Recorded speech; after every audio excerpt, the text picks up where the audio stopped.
Right, today what we're going to do is a careful drawing prior to doing the painting.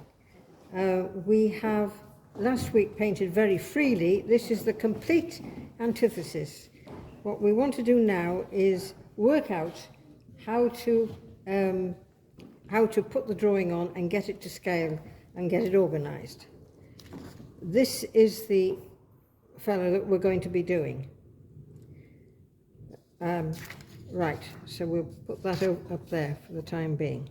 Now, I'll do it with black marker pen on an ordinary sheet of paper. This is not the paper I'm going to be painting on.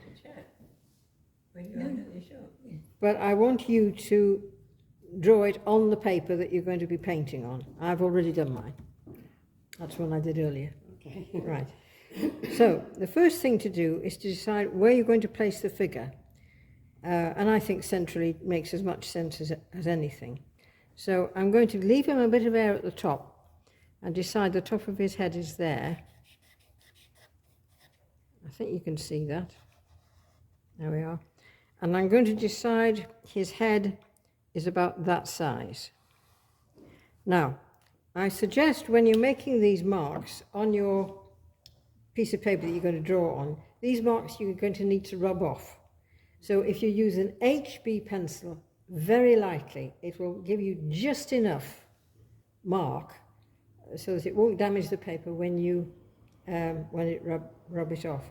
The ideal solution is to use an H pencil, which sounds counterintuitive, but if you use an H very lightly, it makes scarcely any mark at all.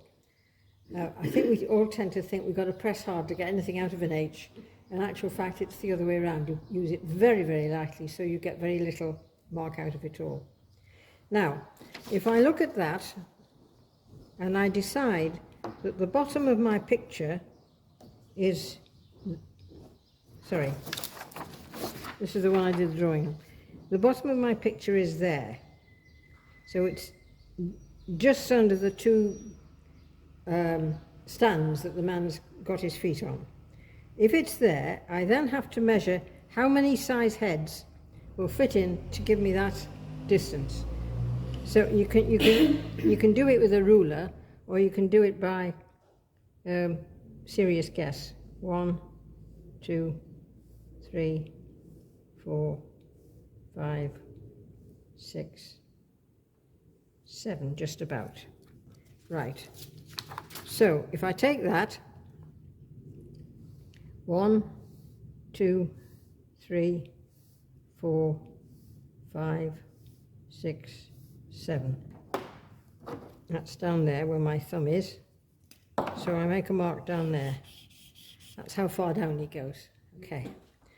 The next thing to do is to work out where the center line is.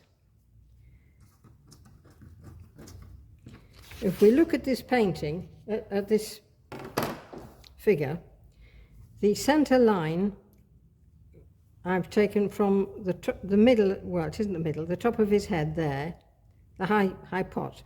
I've ignored this little bun thing on the side. I'm just taking his skull, if you like. And if you drop that line straight down, it lands equally between his feet because he's balanced on both feet. And that's where you want the center line to be. Okay? So, if I then put my center line in, like that, that's my center line, and that's the line I can work from. Okay, now I need to look at the face, for where this cheekbone and the tip of his ear there, again, I'm still ignoring that, that's just a periphery, you can put that on later. So I want from that cheekbone to the tip of that ear. And they've got to be put around the center line in the correct proportions, because his head is twisted. It's slightly over to one side and he's looking up. His head is up. And also, when I was taking the photograph, my eye level was about here. So again, it's going to be even further up. So it looks a bit odd. So he's like this, and his head is up. So if you're going to mark these two places, you've got to get them in the right place so that his face is balanced over the centre line. And it isn't equally balanced over the centre line, it's slightly one way bigger than the other. Not a lot. I'll just tell you in inches so that that side is marginally bigger than that side. It's very, very little, but it's there, marginally bigger. So if we make that size, we say his head is there, then this would be about there. Now you can see that's a square box. Okay, fine, forget it. You know.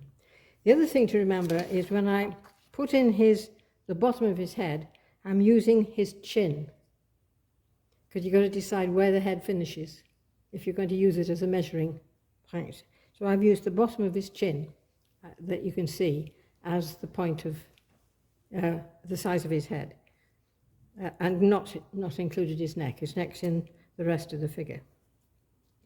Now, we need to know where this hand comes in relation to, how many heads down this finger comes, right, to get that in the right place. So if I get the head size and go 1, it's about 1 3/4 heads. There we are, 1 3/4, well, that's about there. It's about there.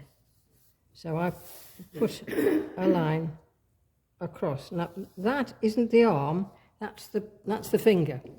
If you look at the picture, that's the finger, just there, all right? The other thing you will notice when you look at this is that the finger isn't at the center point where that line and that line cross. It's slightly to that side. So the finger probably comes round about there. You can check that. That finger is actually quite near the center line. It's more than his ear. That would be his ear, so it's more there. That's about where the finger comes to. Okay. Now we've got the other thing to plan is where this hand comes. Comes way out, but it comes down the center line. So we take the head, 1, 2, 3, about 3.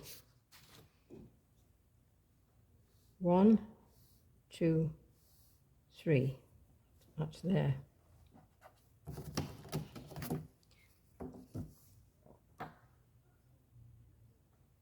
And it comes about there, right?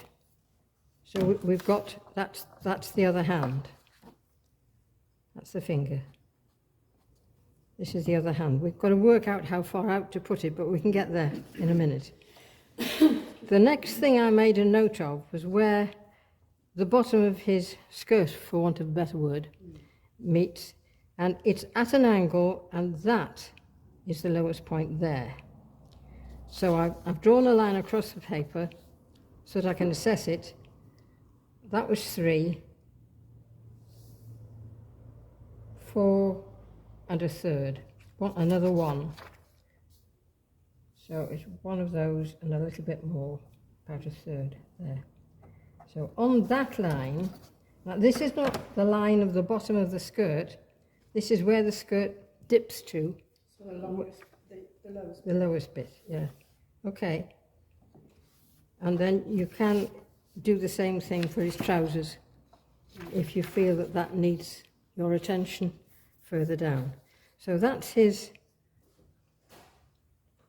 right hand, that's his left hand, and that's his skirt, right? So I've got them planned out, how far they are, approximately.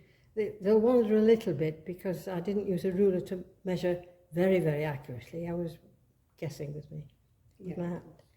Right. Now, I've taken, where did I put the next one? Here. I made a mark drew a line vertically where that point of his elbow extends that way far enough. You know, it's as far as he goes up here. So I want to assess on here where that comes. So if I take his head, always return to the same measurement, and I measure out from the center line one and a bit. You got, you know, it's fairly one and a bit about there. So I dropped a line down there.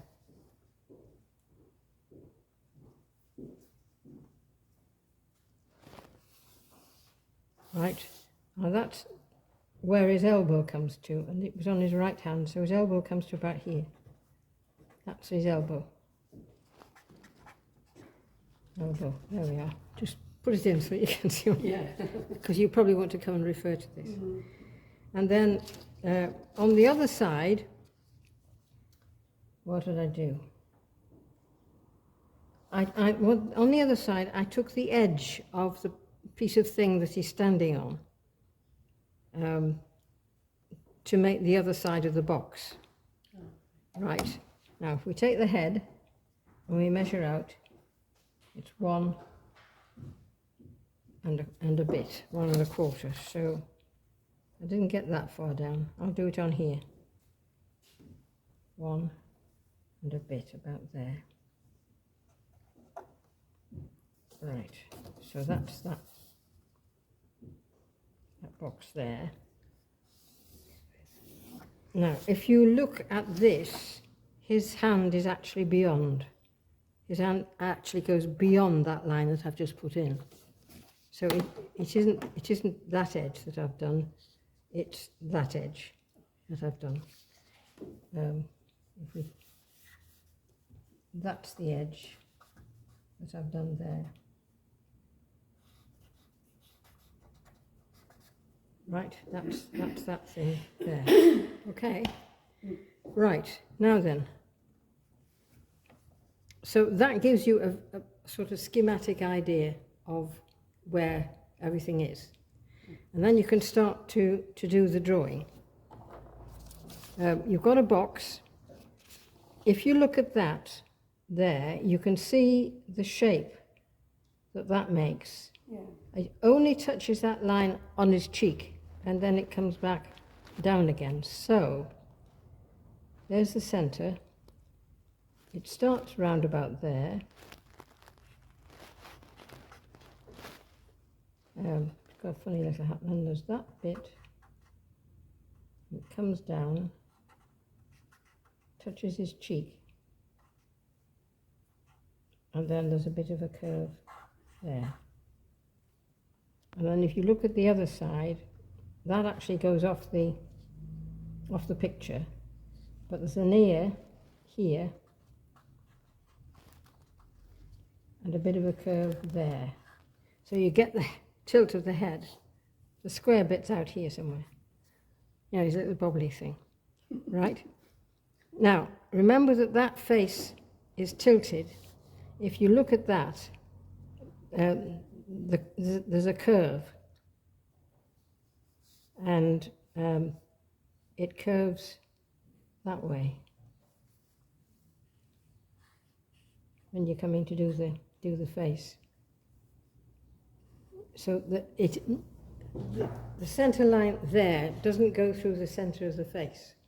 So there's no point in drawing the eyes on either side of the center line, because they're not on that one. If you wanted to do the center line of that one, you'd have to do it at an angle. And if that helps you, put that angle in. You know, if that angle helps you, you can easily put it in. Then you just carry on from there. You've got your hand there, and it comes out to his elbow there.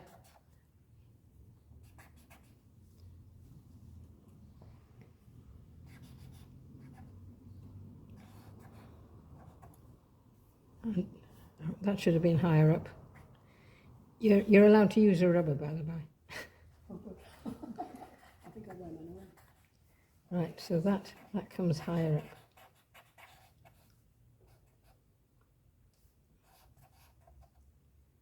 It's not an easy draw, actually. So you probably, so it's something like that. And then you can put that in and start to get his neck in. You know, if you get his neck in, coming down there, then there's the scarf coming out.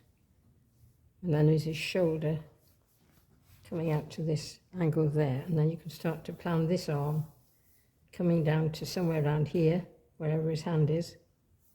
Do you see what I'm trying to do? Can you see how it might help you plan? It's not very good looking, is it? No, no. He's difficult to draw because Funny angle. there's funny angles, and also he hasn't got a waist. You know, where is his waist? How long is his leg going to be? And it's just there are no sharp angles for you to take a hold of. So